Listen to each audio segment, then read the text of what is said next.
for 90 days. 2, caused by decreasing the number of police units at encampment cleanups. This is an issue of public health, not criminal. More than 3 armed officers is unnecessary, threatening, and expensive. California Civil Code 280 imposes mandatory statutory duties on public entities and their employees and agents to maintain for a minimum of 90 days unattended property over which they have taken charge. Police departments are not storing the items taken during encampments cleanups. Police-assisted street cleaning, commonly referred to as sweeps, take place across the country. Survival equipment and valuable personal items are thrown into parks and recreation trunk vehicles, never to be seen again. This is unlawful and unacceptable. The daily police and sheriff altercations and destruction of people's property is a self-sustaining cycle that perpetuates the harmful circumstances and trauma disorders of the homeless people. Witnesses report to the police that the police do not listen to the homeless people's pleas for visible, specific survival items. Police can be heard threatening arrest throughout the process, making people feel criminalized and terrified. Witnesses report recently watching the police throw away a 40-pound bag of dog food as the dog owner begged to be able to take it with her. Seizure and destruction of medicine is common and can be life-threatening. One way to comply with the law is to not take the property in the first place. This would also be cheaper. The public health goals of the camp cleanup programs are not being met. We think that it can be done better, cheaper, and get closer to solving the problem. Studies of sweep found that of the 174 camps removed by the LAPD last year, everyone has returned. The solution that is being employed is not solving the problem. The city has put fences around public parks that keep everybody out. The violent language and shock of sweeps affect the most vulnerable in an already vulnerable population, increasing symptoms of PTSD and panic disorders. It is well documented that the veterans of this population are especially likely to suffer from these conditions. The daily sweeps of Coral Street, starting on June 3rd, were predatory, predated by a city eviction notice of only 5 days. With physical disabilities, even 2 weeks is often not enough. 5 days is horrific. Forcing disabled homeless people to move off of Coral Street is short-sighted and harmful. Many people with illnesses and chronic conditions will likely miss appointments and postpone care due to much further assistance to travel to the homeless person's health project or the showers at Housing Matters. This ultimately can increase the severity of the conditions and keeps the unhoused and dependent on county-funded nonprofit services longer. Supporters of the police removal of the camps cite spreading diseases as the main concern. HIV, lung diseases, skin infections, as well as mental health issues afflict this demographic in higher numbers than the general population. This is why forced migration is so dangerous. Forcing people to move further away from the resources offered by HPHP can increase the spread of contagious diseases and seems to be in complete opposition to the stated health concerns of the county. We need to prioritize public health. Tents, beddings, tarps, food, clothing, shoes, water bottles, backpacks, chargers, phones, cleaning supplies, bikes, mobility aids, medicine, propane tanks, portable batteries, coolers, laptops, art materials, family memorabilia, pet food, even IDs, birth certificates, and identification papers are destroyed, making it even more impossible to seek services in the county. Some of these items are hard to acquire, and some are the most basic tools needed to get out of survival camps and off to assistance programs.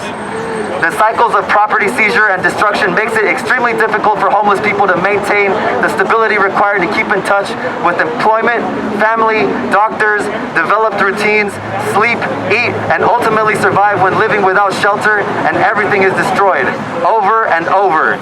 Recent statistics from the behavioral health indicate that on average 43% of the people they serve are unhoused, but this is likely an understatement due to the exclusion of contract services. In this county alone, we have witnessed the loss of homes to fires and floods, and we do not know when an earthquake may cause more loss. In addition, the economic downturn, especially in the local tech industries, plus the exorbitant cost of reasonable housing in this area, this should give us pause to consider that no one is immune to losing their home. About 15,000 people are becoming homeless each week in the U.S. now. We suggest that a more compassionate and sustainable plan will not only help the homeless people now, but could build a better infrastructure of resources and support. This method of police action against encampments is not working.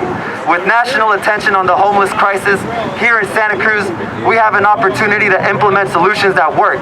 Current practices are not bringing solutions. They are exacerbating the problem. Undeniably, there is no need for safety, trash removal, and walkability all over the county. Let us all work together to navigate a new solution that prioritizes health and allocates funding to help, not punish homeless people, including senior citizens and veterans. Thank you sincerely. I'm going to read the first email by Housing Matters to the staff. I'm Keith. I've got the subject line, Caught Your Eye. Protest scheduled for Monday. I met the subject line, Caught Your Eyes. I know it caught mine. So, information came across my desk today that a group of activists is planning a protest at Housing Matters, and our CEO, Phil Kramer, on Monday, August 5th, in front of the building at the corner of River Street and Highway 1 from 4 to 6 p.m. If your calendar allows for you to be off campus at that time to avoid the confusion, please do so. Otherwise, this is just an FYI. We're not preparing any official statement to the group or to counter their arguments. In my experience, engaging in conversations with protesters does not usually bear much fruit, so I will advise against it. Please reach out if you have any questions. Warmly, Mirror. So I'm going to read Phil Kramer's response. Hi all, this is a very tough situation, and we've named this awkward and conflicted position before. Also, email is not well suited to what feels like should be an in-person discussion. That said, I'll do my best to provide some answers to these questions. And these questions are by the staff, wanting to know why they were sweeping the homeless and against Grants Pass versus Johnson. It is true that we asked the city of Santa Cruz, who has ultimate responsibility for maintaining unobstructed sidewalks and streets, to help create a safe way for pedestrians, shelter guests, homeless people, healthcare person, patients, staff, and volunteers, visitors to and from campus, but they failed to do so, and the situation became untenable. We heard from a family who refused to take a spot at Reveille Family Shelter because they felt it was unsafe. We heard from team members who felt it was unsafe and were expressing psychological burnout walking through an encampment to get to work. The Metro closed their bus stop, first time in 10 years. Right after they started. Hey, Alicia. Thank you everyone for coming out. This is great. Look at all the honks that they have to hear inside. So the public supports the people living outside. They don't like these rural programs.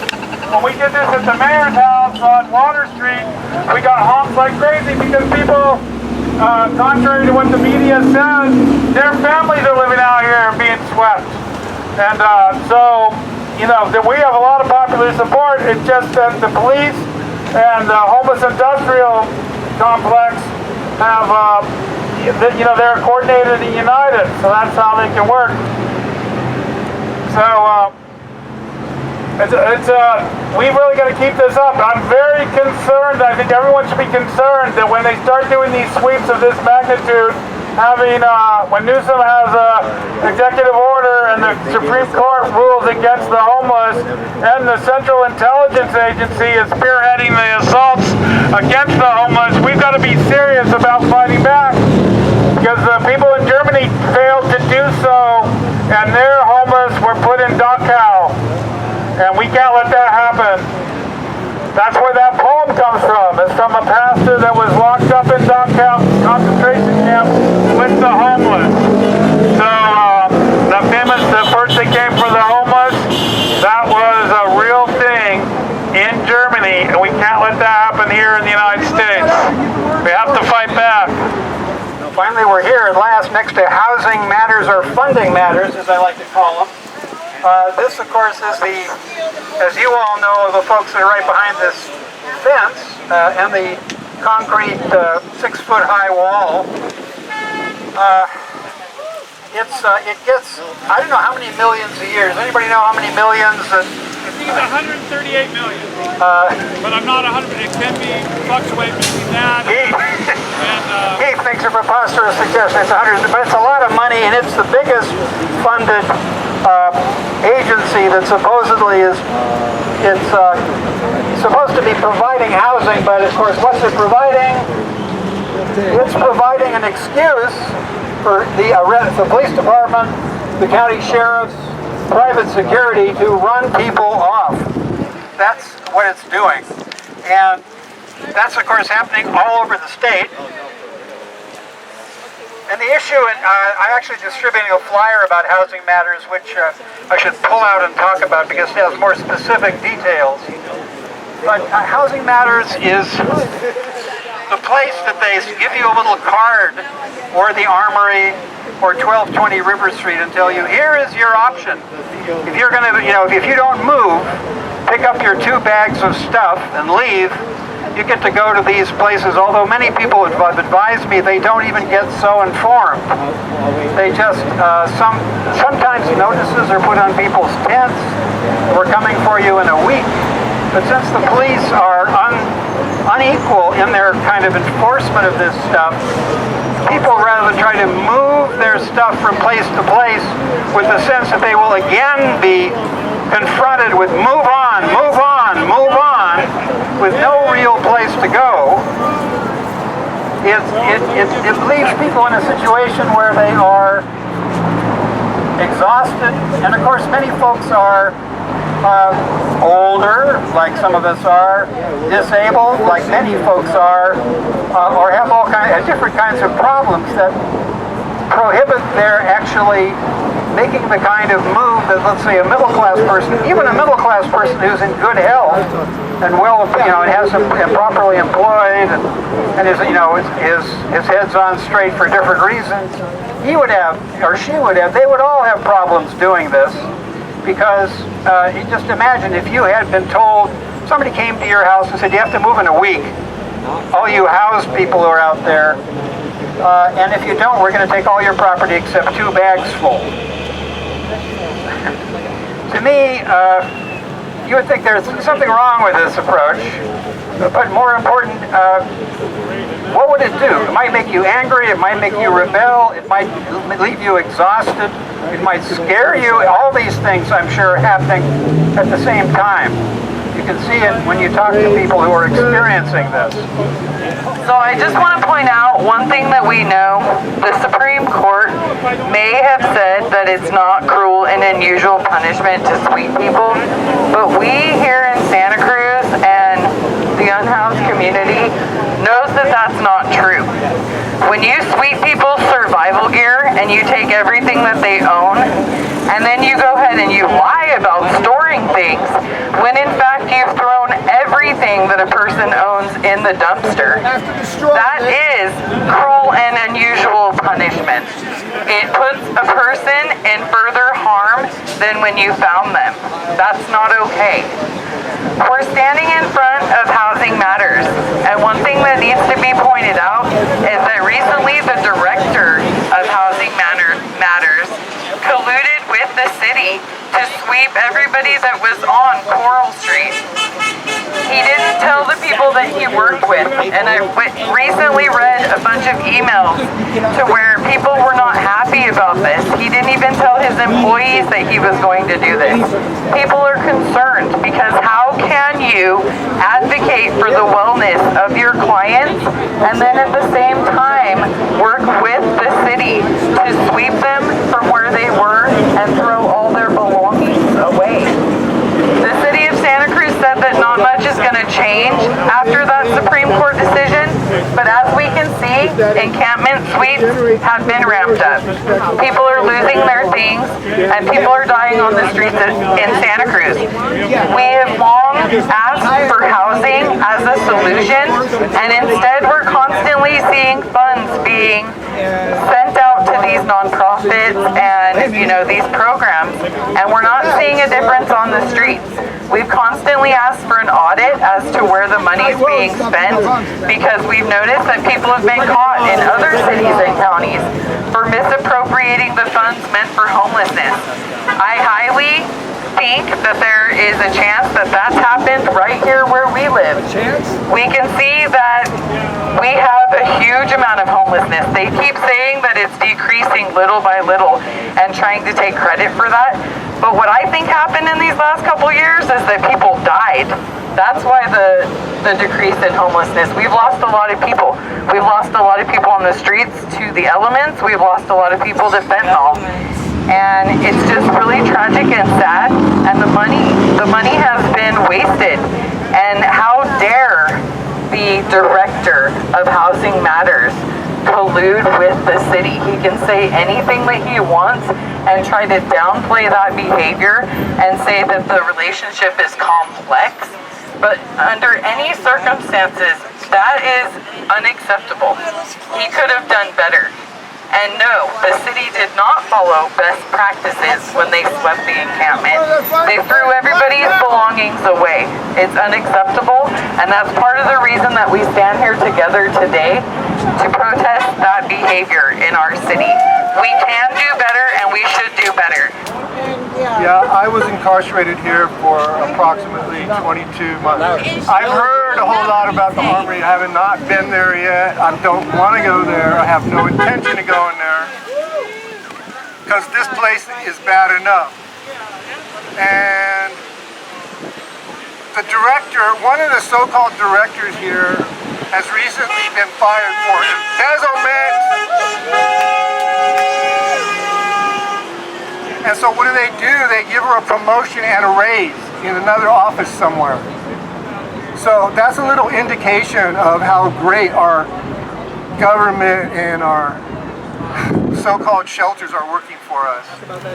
Those shelters are just as dangerous. I have friends that come in and out of them with broken bones, that have been raped, that have been attacked by a bunch of fucking pedophiles. You're not safe anywhere here, thanks to the government. Anybody else want to talk about this? We have people listening, and if not, I tend to play this stuff on the net, so and it's archived. Wes White, do you have anything you'd like to say?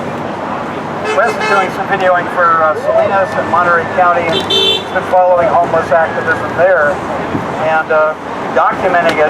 You can find his video on the YouTube channel John Doe 13K. John Doe 13K. Yeah, I can understand that. It's going to be really hard for me to do that. And We have a place for you. that's attached to a program that I will fail, so I'll be outside this weekend, so I can look at We have a deeper place for you. I don't want to go to a FEMA. I won't. So don't try to take Solitary confinement in a special cell. that's probably what it'll lead to. That's something I expect. And nothing I can really do anything about it because they have bigger guns than that. So that's why I really appreciate for them to leave me alone. Leave people who are responsible, who camp well, who keep a decent place, make rules that apply that are common. Like one of the things I came up with one of the cleanup guys several years ago was, hey, neat, tight, and out of sight. If you can't see me and I run a camp that doesn't have a lot of trash around it, and it's not too spread out and big, I'm golden. Now, do you have a phone? Well, get a phone for heaven's sake. It's kind of hard to keep. All right, hello everybody. So I'm going to say a few words before we head out, because unfortunately we have to head out because we have to go to a meeting for more organizing because the fight never stops. All right, so I'm going to start off by saying that Phil Kramer used to be my teacher at UCSC. So I have a personal connection to Phil Kramer. Him and Don Lane used to be my teachers at UCSC, where they taught a class called Solving Homelessness. Isn't that hilarious? It's really like hilarious that they taught a class called Solving Homelessness at UCSC, considering the fact that UCSC is one of the biggest contributors to homelessness in this city. UCSC has multiple investments in real estate within the city of Santa Cruz. Instead of building more housing for students, they rent out properties that they own off campus. The unhoused student population of UCSC is 9%, and those are just the reported ones. It is obviously much higher. The most hilarious part of having Phil Kramer and Don Lane as teachers was that they spent 3 to 4 classes, which for the students here know that is 2 weeks. They spent 2 weeks trying to debunk the homeless industrial complex and trying to tell everybody that it's not real. And I literally had to tell them every single day in class, bro, it's real. I know. I lived it. I know it's real. It might not exist the way that conservatives describe it, but it's fucking real. And we know it's real. Whether they accept it or not, they are a part of the problem. Neoliberal solutions to the problems will not work, especially ones as exploitable as the non-profit industrial complex. Housing Matters is complicit in being a part of the system.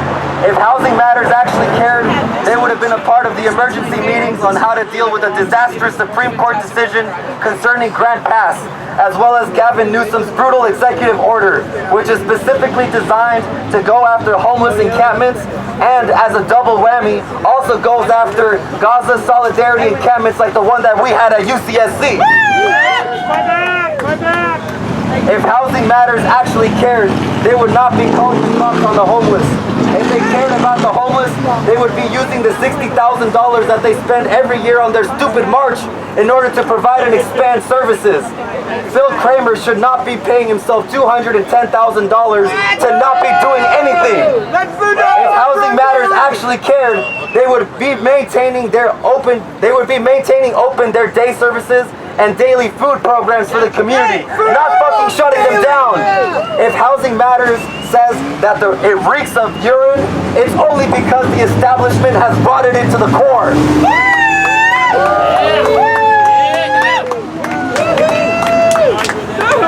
All right, and now we're gonna go do more organizing. Let's go disorientation. On the streets, this flyer, even though a lot of the people living on the streets didn't come, it was of interest to people. People are pissed off living outside and getting swept from corner to corner. And at the meal yesterday and the day before, people are saying we have no place to go. We went up in the Poconet because we got kicked out of Coral and Harvey West, and we went to Coral and Harvey West because we got kicked out of the benchlands, and they're just chasing people around. Another thing that we're thinking about doing is trying to come up with a registry of some nature, so if we don't see friends for months, we try to find out whether they were disappeared, because the government, it could, well, particularly if the war starts this week or next week and it becomes like a global war, that we may find our friends disappearing. Yes. And so we want to keep track of people so they just aren't snatched and taken off to some camp. And if anybody gets taken off to a prison camp somewhere, if that starts to really happen in a big way, we need to find out about it. Somebody try to get out of the camp and let us know where the camp is so we can start to liberate you from those camps. So this is getting to be damn serious. And this is so important. So I'm going to read our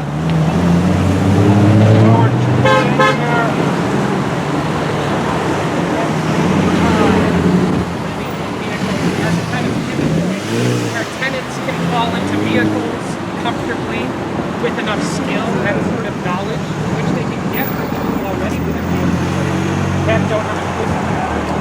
And then there can be a... I'm going to read the first email by Housing Matters to the staff.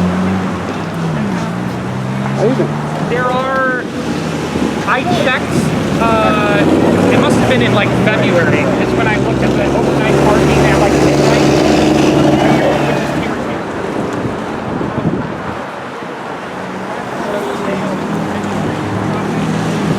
And that it doesn't promise you unlimited parking at like but by having tier 2 has a 30-day limit, and so they save actually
Nicholas